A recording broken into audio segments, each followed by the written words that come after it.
started a food truck many years ago, and what we realized very quickly was it was hard to start a food business. I'm a CPA, I'm an accountant, but even then, I mean, going out and making a product and coming back and prepping and ordering and all that stuff, there was just so many parts to the overall business model that you really weren't equipped for. So we said, hey, listen, why don't we create a space, a safe space for companies to start and grow and thrive? And that was Commissary Connect. So we are in the Commissary Connect kitchen. It is the first regional food hub, which is part of the support that we get from the Ministry of Agriculture. So it is a shared facility. There's more operators than one here in the facility. It's been incredible for us. We started very small. The idea was small and our business is small. And Commissary Connect has allowed us to scale at a pace that's comfortable for us. So we've been able to start with just one small station here at Commissary and now expand to where we are now, which is at 6 full stations and taking over, almost half of this facility, which is very exciting. And Commissary Connect has been an amazing partner to let us do that at our pace.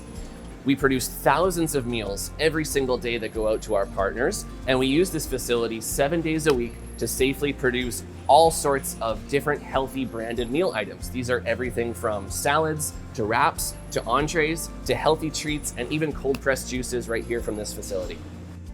I mean, if you're going to be selling your product to a major retailer, they're going to want to see that you have some sort of a certification, usually a HACCP certification. It's internationally recognized. So anybody that wants to sell into the larger retail stores, the Loblaws, the Costco's, or even have the products be export ready or exported across the provincial lines, it needs to be done in a HACCP facility. So that was a huge barrier to entry when we first started, right? So people didn't have enough money. It's $1 million, facility build out to get it HACCP ready. What we were able to do is make it shared use. So create a site, have multiple companies in here at the same time, some of them being HACCP and some of them not being HACCP, but still be able to document everything down to the T. And that's essentially how we got this regional food hub off the ground. Very quickly, we learned that one of our main issues was going to be the capital equipment. So being able to manage and bill for the pieces of equipment that are being used, that was the key, right? So I mean, no matter how large your kitchen is, if everybody wants all the equipment at the same time, you're going to have some bottlenecks.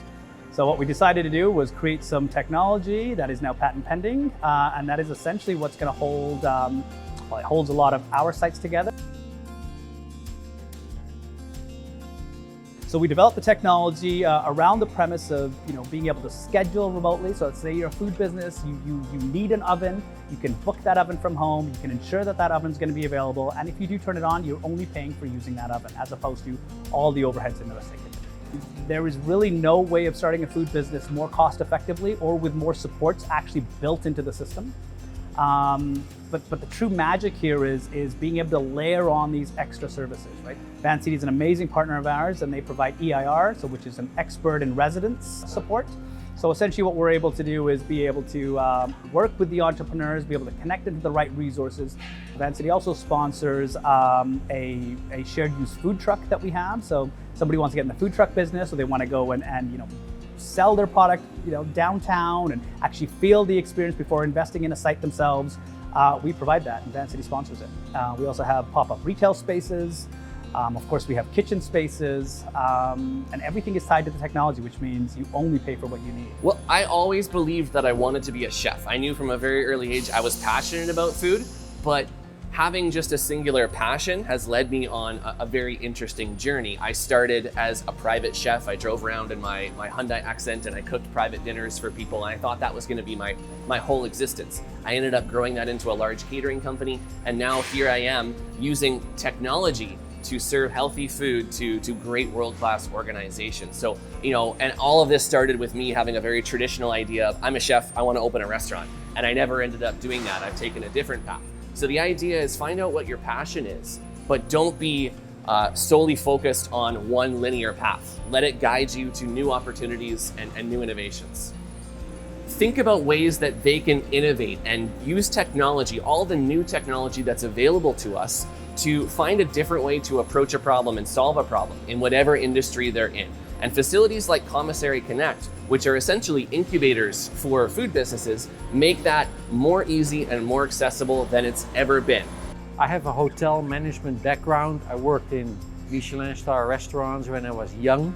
I didn't work eventually in the hotel business. I ended up is KLM, Royal Dutch Airlines.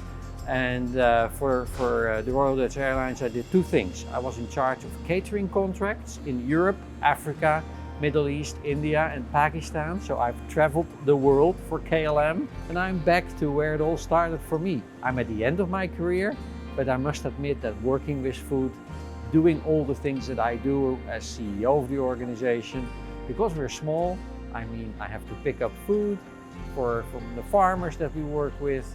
I pay the bills.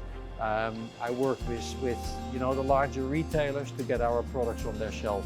So there's a variety of jobs, and I think when you have that open mind and when you're young and you grab the opportunities, I did it, I saw the world, and I really loved it working with food. Always focus on solving a problem. Solving a problem is sometimes more important than just having a great idea. If you're focused on solving a problem and adding value for others, you're going to be very successful and you're going to be somebody of value and your company will have value. So I encourage you to think about what problems are you solving with what you're doing now and what you'll be doing in the future. I think having access to a facility like this will keep the cost down for sure. But also, there's like a family working here. We all know each other really well. We help each other out when it's necessary. And it is just one family using one big space. BC is rich with resources, but it's short on processing capacity. Now with technology, like we have with the regional food hubs and Commissary Connect, what we're able to do is be able to connect those two together. So instead of having product that is grown and essentially wasted because it's not able to be sold, what we're able to do now is process it into a good that can be exported and do that sustainably. Suggestion would be to use facilities like Commissary Connect. If you have a great idea or a great concept, you're able to use these facilities to test that idea in a very cost-effective way. And it's never too early, you're never too young to take that first step into trying to become an entrepreneur or trying to capitalize on an idea that you think is great.